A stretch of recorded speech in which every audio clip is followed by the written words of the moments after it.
So good morning আজকের ব্লগটা শুরু হচ্ছে কিন্তু ঘর থেকে কারণ আজকে যাব হচ্ছে আমার কেটিএম অ্যাডভেঞ্চার 390 নিয়ে সার্ভিসিংয়ে। কত নাম্বার সার্ভিসিং? 6 number servicing.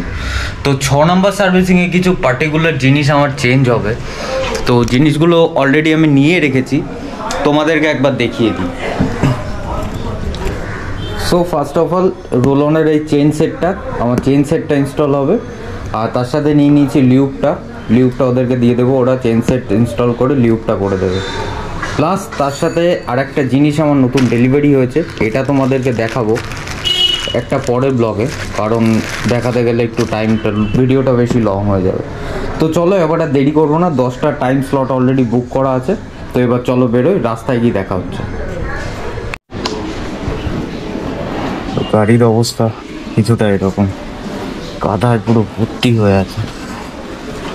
বেশ কিছুদিন ধরে পরিষ্কার করিনি, এর জন্যই যাতে একবারে সার্ভিসে গিয়েই হবে, আর বৃষ্টি তো লেগেই আছে।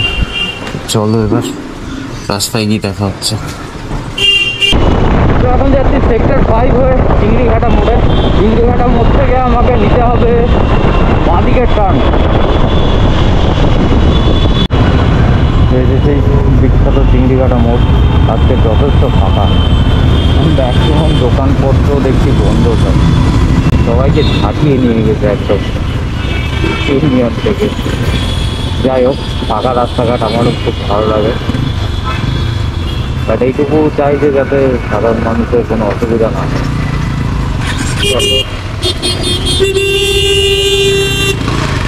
ভাই তার অপেক্ষা করছি।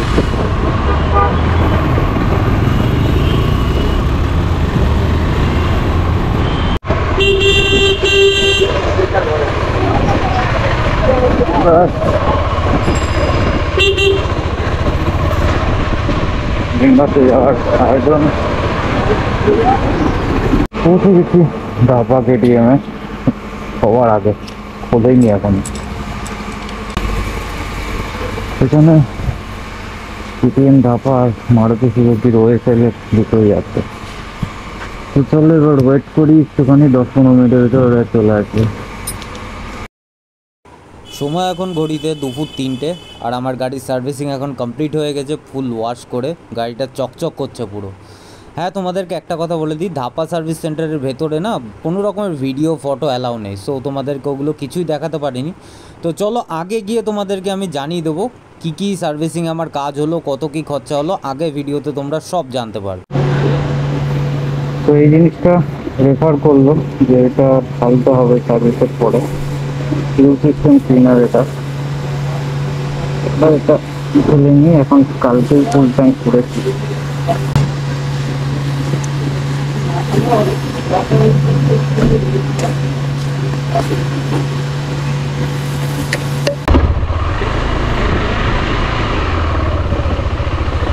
গাড়ির টানই আলাদা।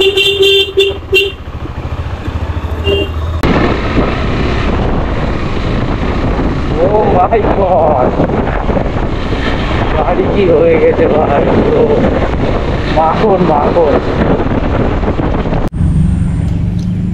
সার্ভিসিং করার মোটামুটি 5-6 দিন কেটে গেছে, আর আমার কাছে আছে এখন আমার 390X এর 6 নম্বর সার্ভিসিংয়ের বিল।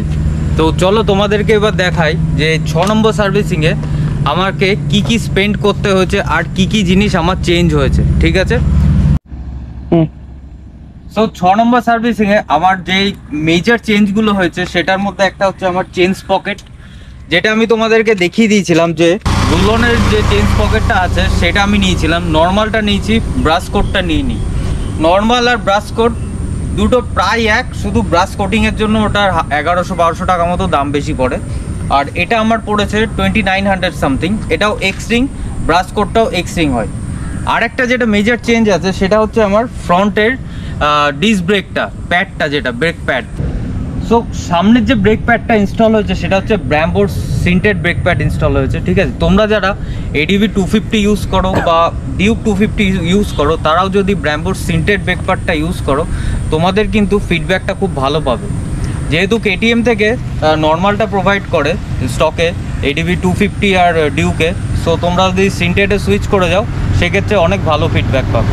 আর এই দুটো জিনিস যদি আমি সার্ভিস সেন্টার থেকে নিতাম, ব্রেক প্যাডটা আমার পড়তো 2900, আর চেঞ্জ পকেটটা আমার পড়তো 3800। হ্যাঁ, তো এই দুটো জিনিসে আমার মোটামুটি 2000 টাকা মতো কিন্তু সেভ হয়ে গেছে। ঠিক আছে, এবার নেক্সট যেগুলো জেনারেল একটা সার্ভিসিং হয় সেইগুলো সবই হয়েছে। সো এই মেজর দুটো জিনিস যেটা আমার বাইরে থেকে নেওয়া ছিল সেই দুটো জিনিসের দাম তোমাদেরকে বলে দিলাম, প্লাস এর সাথে কিন্তু ফিটিং চার্জ আছে। পেছনে আমার চেঞ্জ পকেটটা ফিটিং চার্জ হচ্ছে 500, যেটা কেটিএম সার্ভিস সেন্টার চার্জ করে, প্লাস তার সাথে ড্যাম্পিংয়ের যে রাবারগুলো থাকে সেই রাবারগুলো নিতে হয় 6খানা রাবার, এক একটা রাবার কত 30 টাকা না 40 টাকা করে আছে। ঠিক আছে, প্লাস আর যেটা সামনের ব্রেক প্যাডটা সেটারও ফিটিং চার্জ আছে 115 টাকা। তো চলো এবার বিল দেখে বাকি যে মেজর খরচাগুলো হচ্ছে সেগুলো বলে দিই। বিলের একটা পিডিএফ কপি আমি স্ক্রিনের সাইডে দিয়ে দেবো, সেটা একবার একটু গো থ্রু করে নিও তোমরা, মেজর যেগুলো বলছি। ঠিক আছে, ড্যাম্পিং কাপলার যেটা বললাম পেছনের রেয়ার চেন সেটের জন্য, সেটা নিয়েছে 384 টাকা। পেছনের যে ব্রেক প্যাডটা আছে ওটা নর্মাল থাকে, সিন্টেড থাকে না, ওটার দাম হচ্ছে 268 টাকা। ঠিক আছে, অয়েল ফিল্টার গেল 81 টাকা। আর অতুলের যে মোবিলটা ইউজ হয় 1.7 litre for all 250 and 390 adventure, সেটার দাম হচ্ছে 1615 টাকা। আমি যেগুলো বলছি সব কিন্তু ইনক্লুডিং জিএসটি বলছি। নেক্সট আমার বড় আর আছে একটা লেবার চার্জ আছে 162 টাকা। কেটিএমের একটা ফ্ল্যাট একটা লেবার চার্জ আছে 162 টাকা সামথিং। সেটা হচ্ছে মোটামুটি যে কোনো একটা পার্ট যদি ছোটোখাটো জিনিসও চেঞ্জ করতে যাওয়া হয় ওই লেবার চার্জটা ওরা বসিয়ে দেয়। ঠিক আছে, নেক্সট আমার আরেকটা হ্যাঁ, পেড সার্ভিস কত নিল? পেড সার্ভিস হচ্ছে 1179 টাকা। ঠিক আছে, তো এই সব কটা যদি আমি মোটামুটি অ্যাড করি, আমার টোটাল স্পেন্ড সেদিনকে হয়েছিল 4800 টাকা। ঠিক আছে, তো একটুখানি প্লাস মাইনাস, আর প্লাস তার সাথে চেঞ্জ পকেট 2900 আর ব্রেক প্যাড হচ্ছে 1900। সো এই সব কটা তোমরা এক করে নাও। এই হচ্ছে আমার টোটাল স্পেন্ড আমার 6 নম্বর সার্ভিসিংয়ে। 6 নম্বর সার্ভিসিংয়ে আমার গাড়ি কত চলেছে? 22,000 কিলোমিটার আমার গাড়ি চলেছিল। ঠিক আছে, একবার দেখিয়ে দিচ্ছি, ওডোমিটারটা দেখে নাও যে এই দেখো 22,000 সার্ভিসিংয়ের পরে অলরেডি 280 কিলোমিটার চলে গেছে, 22,000 কিলোমিটার আমার সার্ভিস হয়েছে। So this is all. তো এটা ছিল আমার 6 নম্বর সার্ভিসিংয়ের যা যা স্পেন্ডার, যা যা চেঞ্জ করা হয়েছে সব কিছু। ঠিক আছে, সো তোমরা যদি প্ল্যানিং করো যে কোনো টাইপের 400 সিসির একটা বাইক ওন করার জন্য, প্ল্যানিং করছো যে নেবে, সো এটাও দেখছে বা চিন্তাভাবনা আছে তোমাদের যে জানি না কতটা সার্ভিসিংয়ের খরচা পড়বে।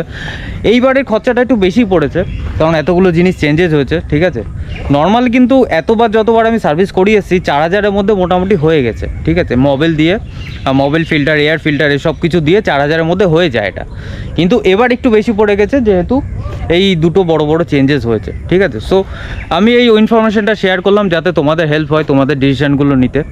সো ভিডিওটা যদি ভালো লেগে থাকে তাহলে চ্যানেলটা একবার সাবস্ক্রাইব করে দিও। ঠিক আছে, আর ভিডিওটা লাইক করে দিও। কিছু জিজ্ঞাসা থাকলে অবশ্যই তোমরা কমেন্টে জিজ্ঞাসা করতে পারবে। তো চলো আজকের মতো ভিডিওটা এখানেই শেষ করছি। Till then, good by.